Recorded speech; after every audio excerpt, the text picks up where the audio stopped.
Okay, Year 11s, and welcome along to this revision video on the subject of internment and looking at the question, why was internment introduced into Northern Ireland in August 1971? Well, a few key things to know about internment. Internment is detention without trial, and the decision to introduce internment was taken by Brian Faulkner, Prime Minister of Northern Ireland in 1971.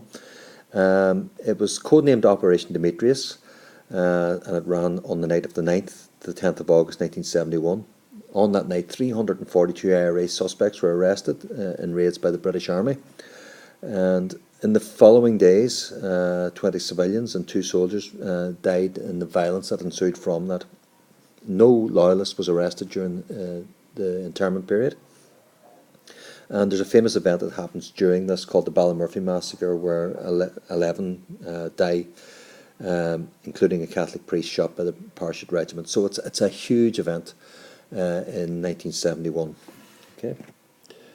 So why was internment introduced? Well, the first factor to consider is this new Prime Minister, Brian Faulkner, who took over from Chichester Clark.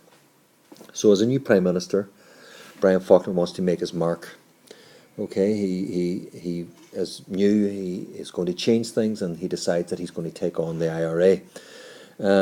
He's under pressure from many loyalists and unionists from his community to tackle the rising IRA violence. In fact, the IRA violence of 1971 is possibly the key reason why internment was introduced. If you look at the figures here, there were 200 bombings by the IRA up until 1971. And these bombings were usually off economic targets, things like shops and businesses and town centres and so on. The first soldier had been killed in February 1971 by the IRA. And by the time internment was introduced, about 12 members of the security forces had been killed by the IRA in Northern Ireland. Right, another reason why internment was considered was it had worked before. It had worked in the 1950s when the old IRA had started a border campaign where they were blowing up custom posts along the Northern Ireland border. It had worked before, and the Northern Ireland government believed it could work again. So, those were the reasons why it was introduced. The next question we need to ask is, was internment successful? Was it successful in dealing with IRA violence? Well, it was successful to an extent. However, of the 342 suspects detained, none were senior provisional IRA members. One significant thing to understand about the provisional IRA, or the IRA when it split into the provisional and official wings, is that most of the provisional members were young men in their late teens who had no record and therefore were unknown to the RUC or to the army. So when of the 342 people who were arrested, very few were members of the provisional IRA, and quite a lot of them were old men who'd been involved in the old border campaign and who weren't involved with the provisional IRA. So the RUC and the army were working on outdated information, which made it very difficult for internment to be successful. Another thing that we can look at is IRA violence after internment. There was 5 times more bombings from August to December 1971 than there had been before internment was introduced. Therefore, in that sense, internment was not successful. If we look at the reactions, well, the Unionist and Loyalist reaction to internment, they initially supported Faulkner over his actions. However, as the IRA violence got worse after internment, Loyalists became increasingly angry with their government and felt that the government wasn't doing a good job in tackling the IRA.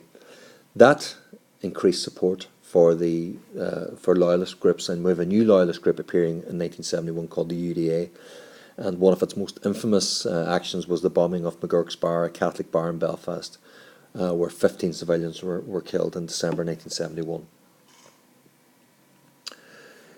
If we look at the nationalist side, internment was a disaster in terms of nationalist relations with the Northern Ireland government. There was increased alienation. Nationalists perceived internment to be directed against them. It was an attack on their community. And many nationalists reacted angrily to what the government was doing. That resulted in an increased support for the provisional IRA, and that's why the provisional IRA felt able to increase its bombing campaign after internment was introduced. It was a disaster for the army's relationship with the Catholic community as well. The army became even more unpopular with the nationalist community. And we see that anger coming out in anti-internment marches. One very famous one that you'll know of was the Bloody Sunday March of the 30th of January 1972, which was an anti-internment march organised by NICRA and other elements within the nationalist community. But there was a march the week before that on McGilligan Strand to the prison at McGilligan, where a lot of the detainees were being kept, led by John Hume, and it was attacked again by the army with rubber bullets. So here we see the reaction. There were other reactions as well from the nationalists. The SDLP, for example, organised a rent and rate strike. So people in Strabane and Derry and nationalist areas of Belfast and Newry were refusing to pay rent and rates until internment was called off. So in that respect, was internment a success? No, it wasn't. It was a disaster. It actually increased the violence, and it caused increased alienation, and it caused increased tension within the community. So that's a quick run through internment. If you think of what leads on from internment, then we have the decision in 1972 to introduce direct rule. So that's where these videos will be going next. But hopefully will have found this useful.